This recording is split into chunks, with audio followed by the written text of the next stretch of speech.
যেই 16ই ডিসেম্বরে আপনার যে আত্মসমর্পণের দলিল, সেই দলিলে কি লেখা আছে? পাকিস্তানি আর্ম ফোর্স, নেভিল, এই ফোর্স তিনটি, সেনা নৌ বিমান বাহিনীর পাশাপাশি সিভিল আর্ম ফোর্স এখানে আত্মসমর্পণ করে। এই সিভিল আর্ম ফোর্স কারা? এই জামাতে ইসলামীর এই আপনার শিবির এবং ওই যে আলবদর আল শামস, তারা কারা ছিল? এটা তো প্রকাশ্য, এগুলো সব ইতিহাস। আপনি তখনকার সংগ্রাম পত্রিকা এবং পুরোপুরি বই পুস্তকে এগুলো আছে। এই মুক্তিযুদ্ধের দলিলপত্রের 8ম খণ্ডে এটা সম্পূর্ণ ইতিহাস লেখা আছে, এবং সেটা জিয়াউর রহমানের আমলে তৈরি, হাসান হাফিজুর রহমান সম্পাদিত। কারণ এইগুলো আওয়ামী লীগের তৈরি করা নয়, এগুলো তো ইতিহাস। এবং এই ইতিহাস আজকে এইগুলো কথা বললেই বলা হবে পুরনো কথা, আর বলেন না 54 বছর আগের কথা বলা হয়েছে। আপনার একটা জাতির ইতিহাসে 54 বছর কোনো সময়? 500 বছর তো একটা জাতি তৈরি হতে, এটা তো কোনো সময় নয়। আপনার 2500 বছর আগের ইতিহাস খুঁড়ে খুঁড়ে বের করা হয়, আর 54 বছর আগে এইখানে তারা এখনো জীবিত, তাদের পুত্রকন্যারা জীবিত, এখন জামাতে ইসলাম দাবি করে তারা যুদ্ধ করেছিল।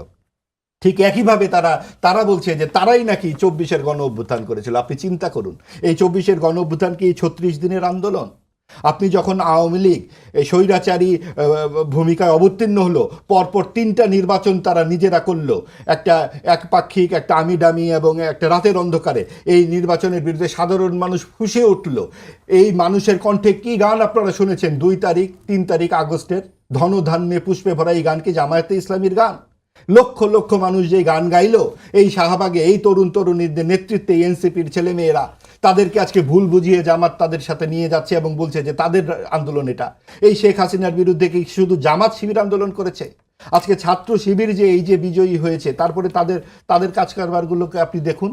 এই আম্মার বলে এক তরুণ, তার স্কুল বিশ্ববিদ্যালয় হচ্ছে রাজশাহী বিশ্ববিদ্যালয়, সে নিজে পদত্যাগপত্র লিখে 6টি শিক্ষকের টেবিলে টেবিলে ঘুরে বলছে যে স্যার আপনাদের কষ্ট করে আর পদত্যাগ করতে হবে না, আপনারা ফ্যাসিবাদের দোসর, আপনাদের আসতে হবে না, আমরা লিখে নিয়ে এসেছি, আপনি সাইন করে দেন।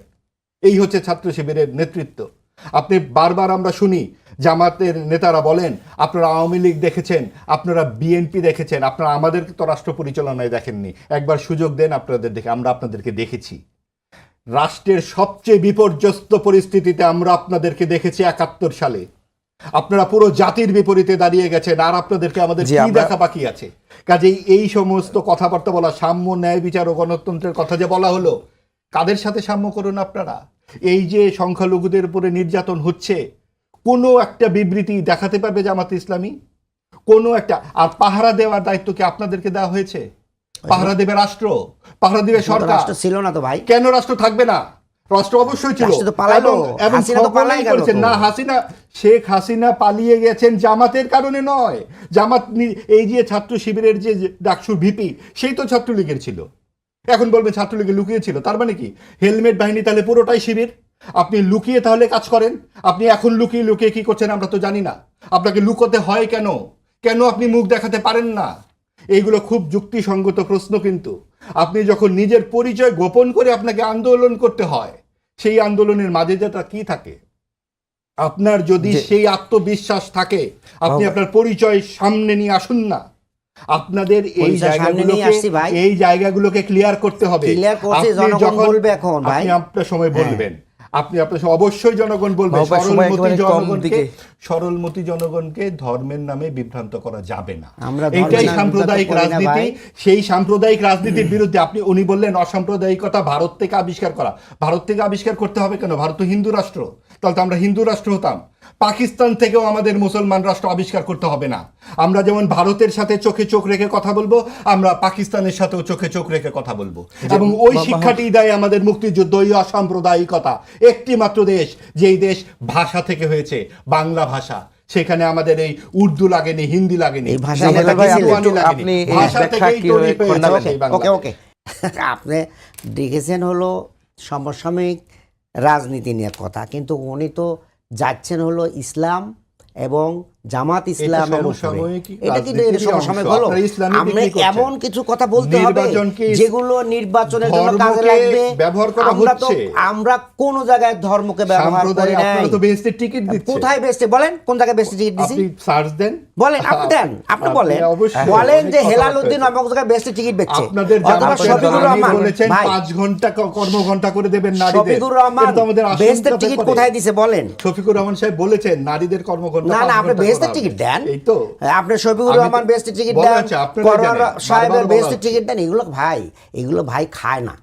এইসব এই মানে মানে আসলে খাবে পুরাতন না। কথা, সাম্প্রদায়িক রাজনীতির সাম্প্রদায়িকের জায়গা নেই। কথা এগুলো আপনারা খালি ওই এই মিডিয়াতে এসে বলবেন, বাট জনগণ এগুলো খাইবে না। এখন আমি বলি, এই যে ভাষা আন্দোলনের সামনে কথা বলতেছেন, নির্বাচন প্রসঙ্গে যদি ভাষা আমি প্রশ্ন আন্দোলনের কথা করছিলাম। বলছেন ভাই, ভাষা সৈনিক কে? অধ্যাপক গোলাম আজম এখানে আসেন, উনি আমাদের নেতা। কিন্তু এরপরে তো আমরা দেখেছি তারপরে ৭১-এর ভূমিকা। এটা উনি আমাদের Civil নেতা। Armed ৭১-এর Force, ভূমিকা। উনি তো ভাষা আন্দোলন শুরু করে দিলেন ভাই। এই জন্য গণহত্যা করেছে। হ্যাঁ, ওই জন্য গণহত্যা করেছে। প্রমাণ করেন, প্রমাণ করতে পারলেন প্রমাণ ভাই? এই যে করবেন। 15 বছর, আপনার পত্র-পত্রিকা আছে 15 তো, বছর বই, ভাই, পুস্তক, পত্র-পত্রিকা 15 বছর তো- সব একটু ভুল। ভাই, মাহবুব ভাই থামেন, আপনার সময় কিন্তু আমি মাহবুব কথা ভাই বলি। একটু বলতে দেন ওনাকে, জি প্লিজ। 15 বছর সময় একেবারে কম। আওয়ামী লীগ চেষ্টা করেছে, কিছুই করতে মিনিট পারে নাই। তারা কিন্তু এই সব কথা যা বলছে কোনটাই প্রমাণ করতে পারে নাই। আজকে আজহার সাহেব তার প্রমাণ। আজহার সাহেব আল্লাহ ওনার হায়াত রাখছিলেন, সুপ্রিম কোর্ট দীর্ঘ শুনানির পরে বলছেন নির্দোষ, যা করছে সব বিচারের নামে কিলিং করেছে।